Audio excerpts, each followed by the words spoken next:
ഞാൻ പീസ് വാലിയെക്കുറിച്ച് കുറച്ച് വീഡിയോസ് ഞാനും റിയാസ് ഹക്കീമൊക്കെ കൂടെ ചെയ്തിട്ടുണ്ട്. ഇന്ന് അതിൻ്റെ ഭാഗമായിട്ട് പീസ് വാലി ഒരു വലിയ അനുഗ്രഹീതമായ ഒരു നിമിഷത്തിലാണ് നിൽക്കുന്നത്. നിർഭയ എന്ന പുതിയൊരു ബിൽഡിങ്ങിൻ്റെ ഒരു ഇനാഗുറേഷനാണ്.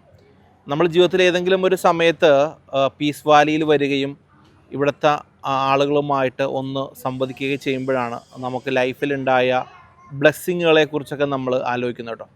അപ്പോൾ ഞാൻ എന്തായാലും നിർഭയയുടെ ഇനാഗുറേഷൻ അവിടെ നടക്കുന്നുണ്ട്. അപ്പോൾ അതിൻ്റെ ഭാഗമായിട്ട് ഒരു സഹോദരി നമുക്ക് എന്താണ് നിർഭയ എന്നും ഇവിടെ എന്ത് ആക്ടിവിറ്റിയാണ് നടക്കുന്നതെന്നൊക്കെ നമുക്കൊന്ന് പറഞ്ഞു തരും. സന്തോഷം.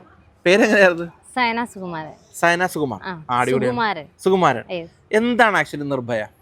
നിർഭയ എന്ന് പറഞ്ഞു കഴിഞ്ഞാൽ നമ്മൾ ശാരീരികമായിട്ടോ മാനസികമായിട്ടോ ഉള്ള വെല്ലുവിളികൾ നേരിടുന്ന അതിജീവനത്തിലേക്ക് വരുന്നവർ, അതുപോലെ ഗാർഹിക പീഡനം, ലൈംഗിക അതിക്രമം ഇതിനൊക്കെ ഇരയായിട്ട് ഒറ്റപ്പെട്ടു പോകുന്നവർക്കുള്ള അഭയകേന്ദ്രമാണ് നിർഭയ. ഇന്നിന്റെ ഇനാഗുറേഷൻ ആണല്ലേ? ഇതിന്റെ ഇനാഗുറേഷൻ. എത്ര സ്ത്രീകള് സഹോദരിമാർ ഇവിടെ ഉണ്ട്? ആക്ച്വലി ഇവിടെ ഇപ്പൊ നമുക്ക് 56 പേരാണ് നിർഭയയുടെ ഇതില് ഉള്ളത്. ഓക്കെ. ഇവിടെ എന്തൊക്കെ കാര്യങ്ങൾ ഇവർക്ക് വേണ്ടി ചെയ്തു കൊടുക്കുന്നത്? മാനസികാരോഗ്യത്തിനുള്ള കാര്യങ്ങളുണ്ട്, ശാരീരികമായിട്ട് ഉള്ള അതിനുള്ള ബെറ്റർ ആകാനായിട്ടുള്ള കാര്യങ്ങളുണ്ട്, മെഡിക്കൽ കെയർ ഉണ്ട്, സൈക്കോളജിക്കൽ കെയർ ഉണ്ട്, സോഷ്യൽ വർക്കറിന്റെ, സൈക്കാട്രിസ്റ്റിന്റെ, സൈക്കോളജിസ്റ്റിന്റെ ഒക്കെ സേവനം നമ്മളിവിടെ കൊടുക്കുന്നുണ്ട്. അതുകൂടാതെ ഇവർക്ക് വൊക്കേഷണൽ ട്രെയിനിങ്ങിനായിട്ട് നമുക്ക് ആസ്റ്റർ വോളണ്ടിയറുടെ സപ്പോർട്ടോട് കൂടിയിട്ടുള്ള ഒരു സ്റ്റിച്ചിങ് യൂണിറ്റ് ഉണ്ട്. ഇവരെ സ്വയം പര്യാപ്തരാക്കാൻ വേണ്ടിയിട്ടുള്ള കാര്യങ്ങളാണ് ചെയ്തുകൊണ്ടിരിക്കുന്നത്. ഇവിടെ തയ്ക്കുന്ന ഡ്രസ്സുകളൊക്കെ എന്താ നിങ്ങൾ ചെയ്യുന്നത്? ബേസിക്കലി നമ്മളിവിടെ സെയിലിന് കൊടുക്കുന്നുണ്ട്. നമുക്കൊരു കോമൺ ഔട്ട്ലെറ്റ് ഉണ്ട് ഇവിടെ പീസ് വാലിയുടെ, അതിലേക്ക് നമ്മൾ കൊടുക്കും. ഇവിടെ പ്രൊഡക്ഷൻ നടക്കും, കൊടുക്കുന്നുണ്ടോ?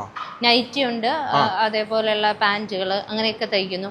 പിന്നെ നമ്മുടെ ഇവിടുത്തെ യൂണിഫോം, പീസ് വാലിയുടെ സ്റ്റാഫിന്റെ യൂണിഫോം ഒക്കെ ഇവിടെ തന്നെയാണ് തയ്ക്കുന്നത്. ഇപ്പം സിസ്റ്റർ, ഇപ്പം നമ്മുടെ ഈ വീഡിയോ കാണുമ്പോൾ ഒരു സഹോദരിക്ക് ആരുമില്ല, നിൽക്കുന്ന ഒരാളാണെന്നുണ്ടെങ്കിൽ എങ്ങനെയായിരിക്കും പീസ് വാലി അവർ അക്കോമഡേറ്റ് ചെയ്യുക?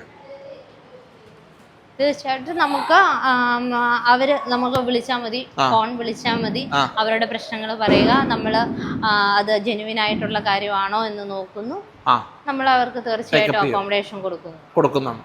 ഏറ്റവും പ്രധാനപ്പെട്ട കാര്യം ഇവിടെ ഒരു ആരുമില്ലാത്ത ആളുകളാണെന്നുണ്ടെങ്കിൽ ഇവർ ഇതിനെ ടേക്കപ്പ് ചെയ്ത് അവർക്ക് വേണ്ടിയിട്ടുള്ള എല്ലാ ഫെസിലിറ്റിയും ഇവർ കൊടുക്കുന്നു എന്നുള്ളതാണ് ഏറ്റവും പ്രധാനപ്പെട്ടത്.